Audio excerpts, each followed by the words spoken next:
मेहमान हूँ मैं, मालिक नहीं। दुनिया में हूँ, दुनिया का नहीं। कि हमें मालूम रहना चाहिए कि हम यहाँ मेहमान हैं। इस पृथ्वी पे हम मेहमान हैं।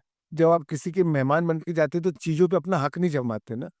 आप ये तो नहीं बोलते कि अरे ये फर्नीचर का पीस बहुत अच्छा है, अब ये मेरा है। जो भी चीज़ आप देखते हैं, आपको मालूम है कि नहीं I am a guest at this place, right?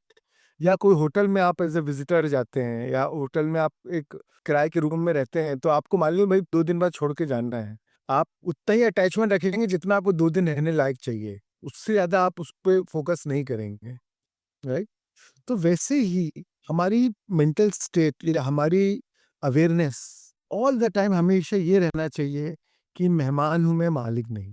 हम कहते हैं अरे ये प्रॉपर्टी मेरी है, ये ज़मीन मेरी है। ज़मीन तो अर्थ की है, ज़मीन तो पृथ्वी की है, आपकी कैसे होगी? ये तो सोशल कंस्ट्रक्ट है, ये साइकोलॉजिकली आपको लगता है मेरी है। तो वही चीज़ जहाँ आपने उसको साइकोलॉजिकली मेरी बना ली, फिर वहीं आसक्त हो गए और फिर वहीं दुःख का कारण बन जाता है।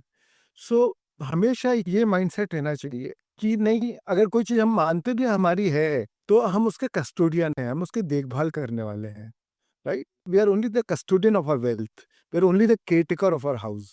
तो भले ही जिस घर में हम रह रहे हैं भौतिक रूप से देखा जाए तो हमारा है, हमारे नाम पे है, जो भी होगा, बट हमारा माइंडसेट यही रहना चाहिए कि मैं मेहमान हूँ, मैं मालिक नहीं, राइट? हर चीज़ के लिए, कोई भी चीज़, I am only a caretaker, I am only a custodian, this is not mine, ठीक ही नहीं? ये तो यूनिवर्स का है, यूनिवर्स का ही रहेगा, आप और हम तो आएँगे और चले जाएँगे। हमारा कैसे हुआ? जब हम उसको लेके नहीं जा सकते तो हमारा हुआ कैसे?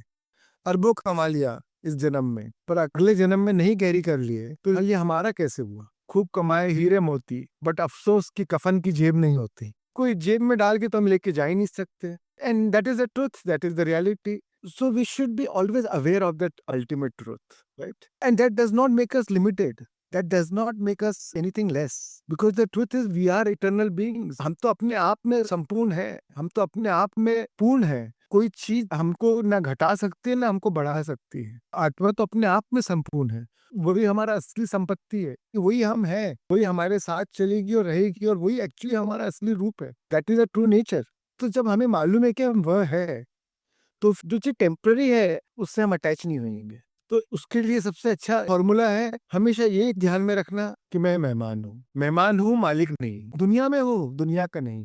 कि मैं यहाँ हूँ, पर यहाँ का नहीं। I am in the world but not of the world. एक कमल के फूल की तरह मैं पानी में हूँ, पर फिर भी पानी से निर्लिप्त हूँ। एक मक्खन जैसे पानी में रहता है। दूध तो पानी में डलता है, घुल जाता है। तो हमें दूध जैसा नहीं रहना है। ये दुनिया एक पानी की तरह है। हमारे पास चॉइस है, हम दुनिया में दूध की तरह घुलना चाहते हैं या मक्खन की के समान तैरना चाहते हैं। वही दूध का मक्खन बनता है, बट मक्खन पानी में तैरता है, पानी में रहकर भी पानी के ऊपर रहता है। यही हमारी स्टेट रहना चाहिए। ये बोध हमेशा बना रहना चाहिए, चाहे वो कोई मटेरियलिस्टिक चीजें हो या हमारे संबंध हो, चाहे हमारा शरीर हो, उसका ध्यान रखना है। बट फिर भी ये बोध है कि मुझे मालूम है कि ये शरीर भी टेम्पररी, तो उसको उतना ही इम्पोर्टेंस देना है जितना कोई टेम्परेरी चीज़ को आप देते हैं, राइट? सो ये बोध हर चीज़ के लिए रहना चाहिए, हर भौतिक चीज़ों के लिए हमें ये बोध बना रहना चाहिए। यही तो अवेयरनेस में जीना है। जब ये बोध नहीं रहता है, वही तो अविद्या है। That is the ignorance we are living in, कि हम भौतिक चीज़ों को अपना मानने लगते हैं, राइट?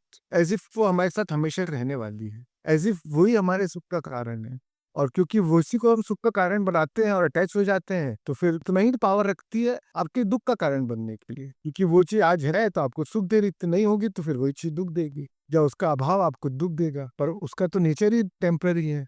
इस साइकिल से अगर बाहर निकलना है, तो awareness is the key that I am a visitor on this planet. एक स्टोरी है ना, मैंने पहले भी कई बार बताया है। एक राजा था, उसने पूरी दुनिया को जीत लिया, पर फिर भी वो दुखी था। उसको लग रहा था कि मैं फिर भी सुखी नहीं हूँ, फिर भी मैं बेचैन हूँ। क्या बात है? अंदर से सुख की अनुभूति नहीं हो रही है। अब तो कुछ जीतने के लिए बचा नहीं। दुनियादारी के सब चीज़, जितने की वैभव, जितना शान शौकत, सब कुछ है मेरे पास। तो उसने अपने राज दरबार में, कोई मंत्री ने कहा कि यहाँ पे एक सूफी संत रहते हैं। वो हमेशा मस्ती में नाचते, हमेशा उनके चेहरे पे एकदम प्रसन्नता, एकदम आनंद झलकता है और शांति और आनंद झलकता है और मस्ती में जीते हैं। तो राजा ने कहा कि फिर मुझे उनसे मिलाओ, मैं उनसे मिलना चाहता हूँ, सुख का राज जानना चाहता हूँ। तो उस सूफी साधु को बताया गया कि भैया कल आपसे महाराज मिलने आएंगे। सूफी संत ने कहा ठीक है, आ जाए वो मिलने। उनका स्वागत है।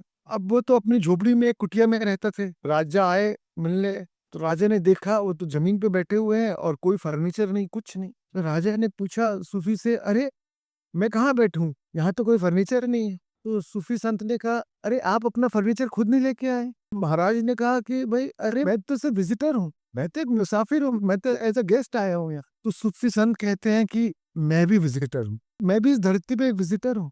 तो वैसे ही हम सब विजिटर हैं। We all are spiritual beings came here to have a human experience, to learn, to grow, to evolve and go back.